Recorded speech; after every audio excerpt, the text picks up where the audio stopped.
Jika kita tidak mengenali diri kita sendiri, maka kita tidak akan pernah mengetahui permasalahan-permasalahan yang ada.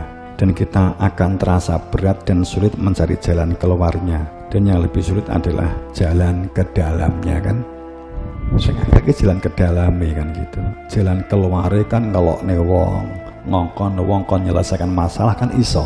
Yang sulit itu jalan ke dalamnya. Di jero itu kan aku, ego, iri, dengki, ya angel. Menyelesaikan permasalahan diri itu sulit. Kalau kita tuh sudah merasa bisa, merasa mampu, merasa suci, dikuasai ego, itu kita mencari jalan ke dalam untuk menemukan permasalahan dan mencari solusinya. Saat kita telah mengenal unsur-unsur kejadian kita, unsur yang lahir dan unsur yang batin dikenali, maka kita memungkinkan untuk menerima anugerah. Jika kita tidak mengenali diri kita, diri yang lahir, penciptaan yang lahir, dan tidak mengenali diri yang di dalam jiwa, maka kehidupan kita, bersosial kita, beragama kita, sistem kehidupan kita hanya akan berdebat kusir tanpa ujung pangkal yang tidak jelas dan tidak memiliki dampak apapun dalam kehidupan kita, dalam kehidupan sosial, kehidupan beragama, kehidupan politik. Ruwet. Makanya kita bangun An-Aqimuddin menjadi penegak kehidupan, berada di dalam sistem kehidupan, mengenal Tuhan, mengenal jati diri.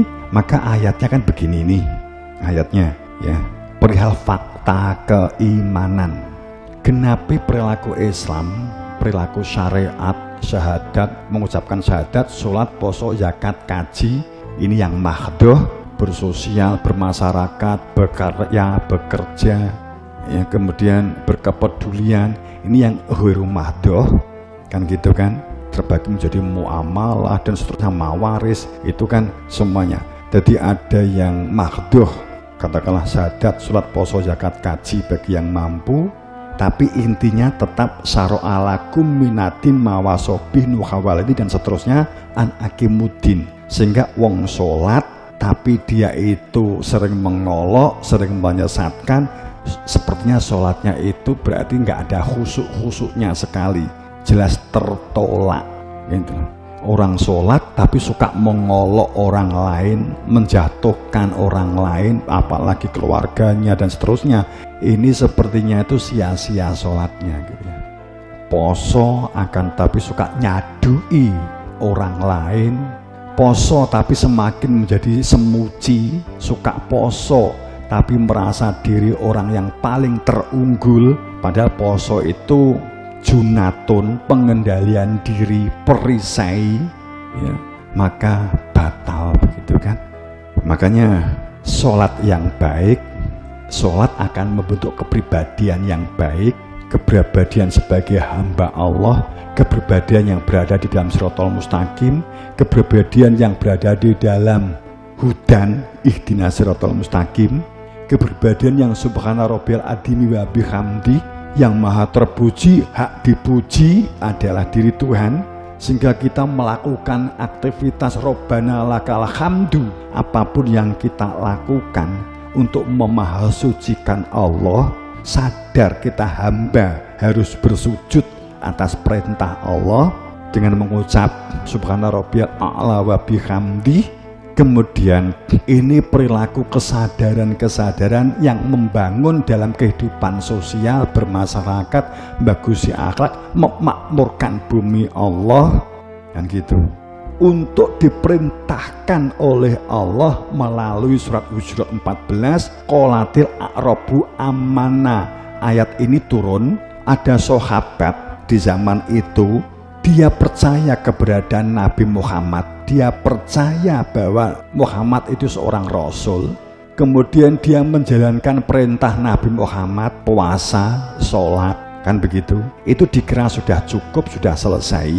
Kemudian dia suatu saat, karena dia tepatnya di Basrah, kemudian dia sowan kepada Nabi Muhammad, kemudian ngomong kepada Nabi Muhammad, matur kepada Nabi Muhammad, ya Nabi qolati a'rabu amanna. Nabi, kami memang belum pernah sowan, belum pernah ketemu, tapi kami adalah orang-orang yang beriman. Kemudian Nabi menjawab melalui ayat ini, kulam tu'minu walakin kul aslamna. Katakan kamu itu belum iman, walakin tapi katakan kamu itu kami telah Islam. Walama yadkhuli iman, karena iman belum ditancapkan, dimasukkan fi di dalam hatimu. Iman untuk kamu mengenal keberadaan Tuhanmu yang punya nama Allah, dan kamu taat kepada Allah, dan kamu belum mengenal sejati ningsun, sejati ini aku ki Rasulullah, bukan Ahmad Mustafa, tapi sebagai Nur Muhammad. Saat sebagai Muhammad, sebagai Nur Muhammad, saya membawa risalah keberadaan Tuhan yang al-ghaib. Ini butiran iman saya tanamkan ke hatimu, karena saya hanya menjalankan perintah Allah. Jika kamu begitu, wa intutiullah, kamu taat kepada Allah dan taat kepada Rasul, bukan taat kepada Ahmad Mustafa. Layak lidkum saya, layak lidkum min a'malikum, sehingga amal perbuatanmu yang telah lalu pun sebelum kamu nanti saya tunjukkan keberadaan Dia yang punya nama Allah,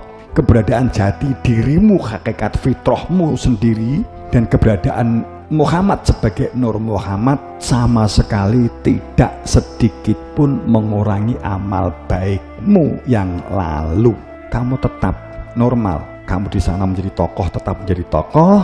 Kamu sebelumnya itu bekerja sebagai apa? Tetap normal bekerja. Kamu yang belajar tetap belajar. Kamu yang jadi mandor tetap menjadi mandor. Kamu yang menjadi santri tetap menjadi santri. Kamu yang pernah mondok di sana, belajar di sana, lakukan, kamu tetap lakukan normal. Aktivitas Islammu itu genapi, lengkapi dengan butiran iman, sehingga kamu bersyariat, kamu tahu tujuan hidupmu karena kamu mengenal Tuhanmu, kan begitu.